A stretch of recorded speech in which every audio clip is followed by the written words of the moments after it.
नमस्कार, मी मंदार फणसे आणि अजेंडा महाराष्ट्राच्या आता ह्या सगळ्या दिवसभराच्या परिसंवादामध्ये आपण एका पुढच्या अत्यंत महत्त्वाच्या अशा परिसंवादाकडे जातोय आणि मी ह्याला परिसंवाद असं म्हणतोय. आम्ही दोघच जण आहोत इथे बसलेलो आणि मी वेगळी ओळख करून देत नाही देवेंद्र फडणवीस यांची, कारण अर्थातच गेल्या ह्या दशकभरात जसं आपण बघितलं की तुमची वाटचाल बघून आम्ही थक्क झालेलो आहोत आणि हे सगळं घडत असताना खरा प्रश्न तुम्हाला जो आता मला अगदी मनापासून विचारावा असं वाटतोय की अजेंडा महाराष्ट्र काय आहे तुमचा? येत्या 10 वर्षातला अजेंडा काय आहे? तुम्ही महाराष्ट्र कसा पाहताय, कसा बदलताना पाहताय? इथल्या तरुणांची, युवकांची, युवतींची जी आशा आकांक्षा आहेत, स्वप्न आहेत, ती कुठल्या दिशेने जातील असं तुम्हाला वाटतं? खरं म्हणजे मला असं वाटतं की देशामध्ये सर्वाधिक पोटेन्शियल असलेलं राज्य जर कुठलं असेल तर ते महाराष्ट्र आहे.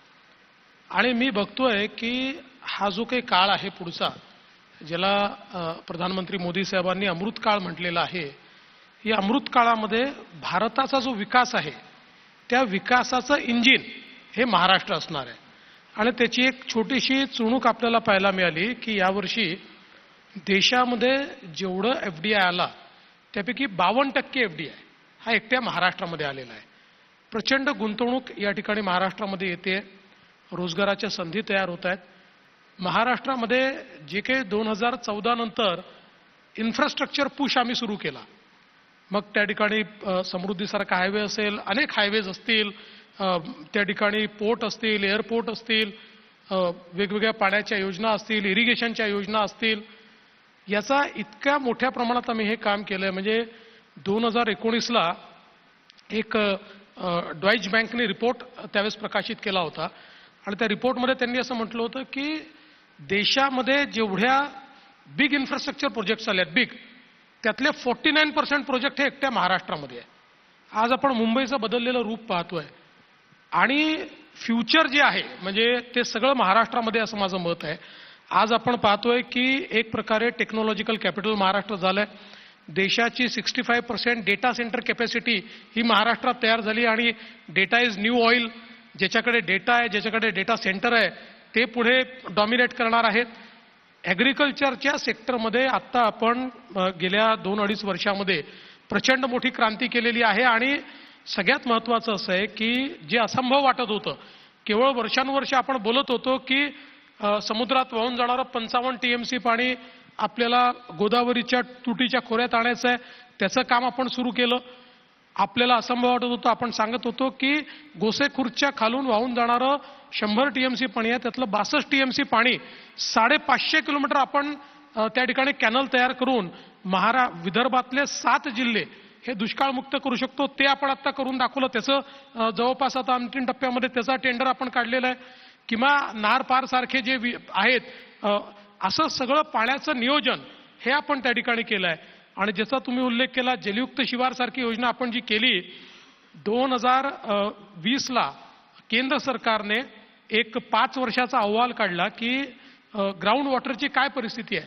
आणि महाराष्ट्र हा एकमेव अशा प्रकारचं राज्य होतं की ज्या राज्यामध्ये ग्राउंड वॉटर वाढलं होतं, म्हणजे लेवल वाढली होती, बाकी सगळ्या राज्यात कमी झाली होती. एवढंच नाही तर आज रिन्युएबलमध्ये प्रचंड काम आपण करतोय. आज आपण जर विचार केला, आपली एकूण सगळी मिळून स्थापित क्षमता जी आहे ही 40,000 मेगावॅटची आहे वीज निर्मितीची. आत्ता आम्ही जे पंप स्टोरेजचे करार केले आहेत ते 55,000 मेगावॅटचे केले आहेत. आपण शेतकऱ्याला जी वीज देतो 16,000 मेगावॅट, आता त्यातली 12,000 मेगावॅट ही आपण त्याचे टेंडर काढून काम चालू करून टाकलेल्या सोलरवर, आणि 4,000 मेगावॅटचे अजून टेंडर निघालेले आहेत. म्हणजे पुढच्या 2 वर्षामध्ये शेतकऱ्यांना जाणारी 100% वीज ही सोलरमधनं जाणार आहे.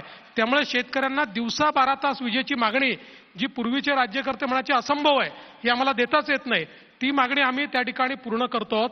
आणि यासोबत इतक्या मोठ्या प्रमाणात रिन्युएबल्समध्ये आज आपलं काम चाललेलं आहे की 2030 साली महाराष्ट्रामध्ये जी काही आपण वीज निर्मिती करू किंवा वीज पुरवठा करू, यातलं जवळपास 40% वीज ही रिन्युएबलमधनं येईल.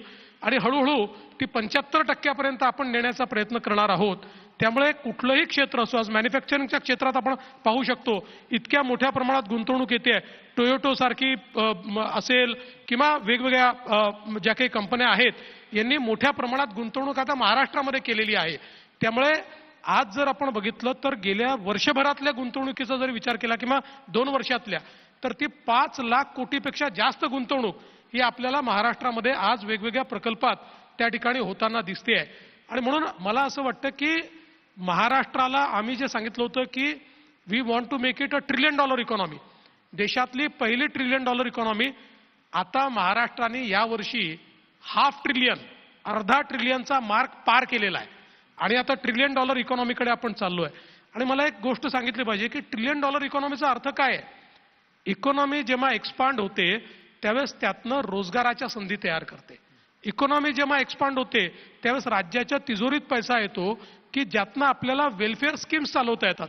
इकॉनॉमी जेव्हा एक्सपांड होते त्यावेळी आपल्याला वेगवेगळ्या प्रकारचं इन्फ्रास्ट्रक्चर तयार करण्याकरता त्या ठिकाणी पैसा उपलब्ध होतो. आणि इकॉनॉमी जेव्हा एक्सपांड होते त्याच वेळी गरीब कल्याणाचा अजेंडा तुम्हाला चालवता येतो. त्यामुळे मोठ्या प्रमाणात ही इकॉनॉमी एक्सपांड होते. मी केवळ तुम्हाला सांगू इच्छितो की 2013-14 साली आपली अर्थव्यवस्था ही साधारणपणे 10 लाख, 11 लाख, 12 लाख कोटीची होती, 13 लाख कोटीची होती. ती जवळपास 2019 मध्ये 25 लाख कोटीची झाली, म्हणजे 10 लाख कोटीची क्वांटम जंप आपण घेतली. ती 2024 मध्ये आता 35 लाख कोटीची झाली, त्याच्यावर गेली आता. त्याच्यामुळे ज्या वेगाने आपली अर्थव्यवस्था एक्सपांड होते आहे, मला विश्वास आहे की देशामध्ये आपण सगळ्यात पुढे असणार आहे. आणि वाढवणसारखं बंदर, वाढवण बंदर हा एक गेम चेंजर आहे. कारण देशामध्ये 20 मीटर डीप ड्राफ्ट 10 किलोमीटर अशी जागाच नाही आहे. म्हणजे आता जे वाढवण बंदर होणार आहेत या एकट्या बंदरामध्ये 10 लाख लोकांना थेट रोजगार देण्याची क्षमता आहे. पण त्याहीपेक्षा महत्वाचं काय आहे तर आपल्याकडे जे JNPTचं पोर्ट आहे, हे JNPTच्या पोर्टने गेले 30-40 वर्ष महाराष्ट्राला पहिल्या क्रमांकावर ठेवलं. कारण जवळपास देशातली 60% कंटेनर ट्रॅफिक ही एकटं JNPTचं पोर्ट हँडल करतं. आता हे जे वाढवण पोर्ट आहे JNPTच्या 3 पट मोठं आहे आणि जगातलं जे सगळ्यात मोठं जहाज आहे ते वाढवणवर येऊ शकतं. आत्तापर्यंत जगाच्या पहिल्या 10 पोर्टमध्ये एकही पोर्ट भारताचं नव्हतं, पहिल्या 20 मध्येही नव्हतं. वाढवण बंदर पहिल्या दिवशीपासनं पहिल्या 10 मध्ये असणार आहे. त्यामुळे महाराष्ट्र आणि देशाच्या अर्थव्यवस्थेला पुढचे 25 वर्ष जी काही चालना आहे ती या बंदराच्या माध्यमातून त्या ठिकाणी मिळणार आहे आणि प्रचंड मोठी इकोसिस्टीम आपण तयार करणार आहोत. खरं म्हणजे हे सांगत असताना मला सांगितलं पाहिजे की याची संकल्पना 40 वर्षापूर्वी मांडण्यात आली होती, पण 92ला सुप्रीम कोर्टाचा एक आदेश आला आणि त्या आदेशामुळे हा पोर्ट होऊ शकत नाही असा निर्णय राज्यकर्त्यांनी केला. मी मुख्यमंत्री झाल्यानंतर अभ्यास केला तर मला लक्षात आलं की डहाणू नॅचरल एरियामध्ये हा पोर्टचा राईट ऑफ वे असल्यामुळे हा पोर्ट करता येत नाही. मी म्हटलं नवीन राईट ऑफ वे शोधून काढू. आम्ही नवीन राईट ऑफ वे शोधून काढला 10 किलोमीटर समुद्रामध्ये आणि त्याच्यामुळे डहाणू नॅचरल एरिया सोडून आपल्याला हा पोर्ट करता आला आणि या पोर्टला चालना मिळाली आणि आता पोर्टची सुरुवात, कामाची, ऍक्च्युअल बांधकामाची सुरुवात होते.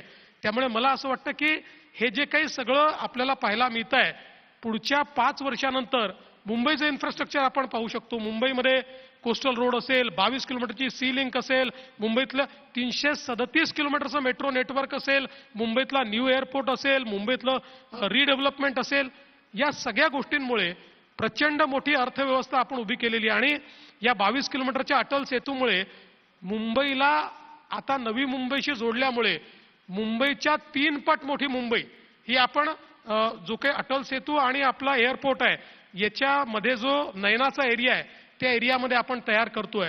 त्यामुळे मला असं वाटतं की पुढचं ग्रोथ इंजिन हे आपलं महाराष्ट्रच असणार आहे. आणि शेवटच्या 2 गोष्टी मला सांगितल्या पाहिजे कारण मी खूप वेळ घेतोय, मला लक्षात येत आहे, पण मला सांगितलं पाहिजे की सगळ्यात महत्वाचं आम्ही बॅलन्स्ड ग्रोथकडे गेलो. आज आपण बघितलं असेल तर ज्यावेळेस आम्ही संभाजीनगरला ऑरिक सिटी 2018